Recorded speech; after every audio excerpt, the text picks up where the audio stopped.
అందరికీ నమస్తే. నా పేరు శ్రావణి. మా నాన్న ఫార్మర్, మా అమ్మ కూలి పని చేస్తుంది. మాది కనంపల్లి. నేను ఈరోజు కలెక్టర్గా ఉండాలని బాధ్యత తీసుకున్నాను. అందుపరంగా రోడ్లు భద్రత గురించి, బాలల హక్కుల గురించి, వారి ఎడ్యుకేషన్ గురించి, ఇంకా వాళ్ళకి ఏమైనా సమస్యలు ఉంటే వాటిని సాల్వ్ చేయడం గురించి ఈరోజు కూడా నేను ఆన్సర్ చేయబోతున్నాను. ఇంకా ఇన్స్పెక్షన్ కూడా చేయగలుగుతాను. ఈరోజు నేను చెప్పేది ఏంటంటే, ముఖ్యంగా విలేజ్లో ఉన్నటువంటి అనిమల్ కేరింగ్ ఇంతవరకు నేనైతే చూడలేదు. మా విలేజే తీసుకుంటే అనిమల్స్ అంటే కుక్కలు ఇవన్నీ చాలా ఉన్నాయి. వాటికి ఏదో సంథింగ్ ఈజ్ రాంగ్ జరిగింది, కుక్కలకి బాగాలేకపోవడం ఇలాంటివి జరుగుతున్నాయి. కానీ వాటిని ఎవరు పట్టించుకోవడం లేదు. వాటి వల్ల మనుషులకు కూడా సోకే అవకాశం ఉంటుంది. నీట్నెస్ పరంగా ఇంకా ఊర్లోకి వచ్చాయి, కానీ తోపుడు బండ్లు మున్సిపాలిటీ ప్రకారంగా వాటిని సరిగ్గా అమలు చేయడం లేదు. ఇంకా వాటిని ఇంప్రూవ్ చేయాలని నేను కోరుకుంటున్నాను. ఇంకా రోడ్ల పక్కన కూడా ఎన్ని చేస్తున్నా కూడా ఆ చెత్త అలాగే ఉంటుంది. ఇంకా వాటిని ఇంప్రూవ్ చేయాలని అనుకుంటున్నాను.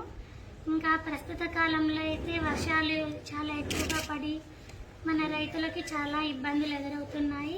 వారికి నష్టపరిహారంగా ఏదైనా సహాయం చేయాలని అనుకుంటున్నాను.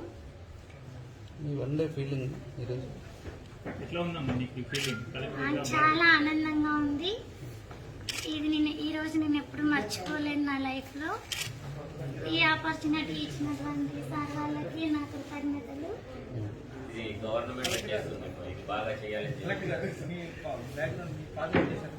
మా ఫాదర్ ఫార్మర్స్, పాములేటి. మా మదర్ రత్నమ్మ కూలి పని చేసుకుంటున్నారు.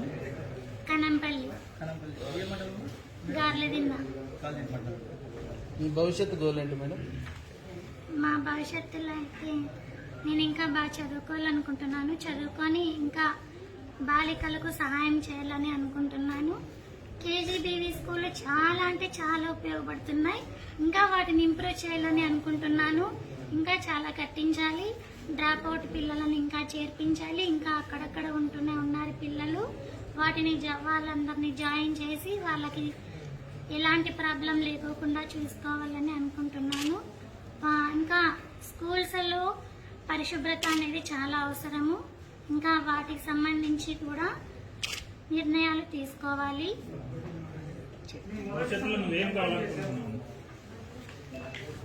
భవిష్యత్తులో నేను టీచర్ కావాలని అనుకుంటున్నాను. ఈ ఒక్క రోజే కదా.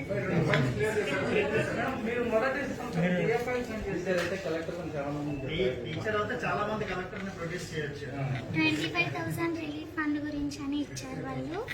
అది చాలా మంచి పని. వాళ్ళకి అది ఏ విధంగా అయినా సహాయపడవచ్చు.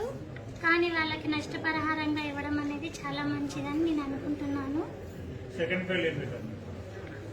సెకండ్ ఫైల్లో అయితే మహిళల గురించి వాళ్ళు ప్రత్యేకంగా ఆలోచన చేశారు. అంటే వాళ్ళ సమస్యలు ఇంకా ఇంట్లో ఆలోచన చేసి నేనే ఆలోచన చేశాను. ఇంకా వాళ్ళకి పర్సనల్ ఇష్యూస్ అనేటివి చాలా ఉంటాయి. ఇంట్లో సమస్యలు ఎప్పుడంటే అప్పుడు ఫోన్ కాల్స్ రావడం వల్ల చాలా ఇబ్బందులు కూడా ఎదురవుతాయి. ఇంకా మనకి రవాణా సౌకర్యం కూడా చాలా సరిగ్గా లేదు. కాబట్టి అలా చేయడం చాలా మంచిదని నేను అనుకుంటున్నాను. పాఠశాలలో కేజీబీవీలు ఉంటేనే ఇంకా అభివృద్ధి అవుతాయి సార్.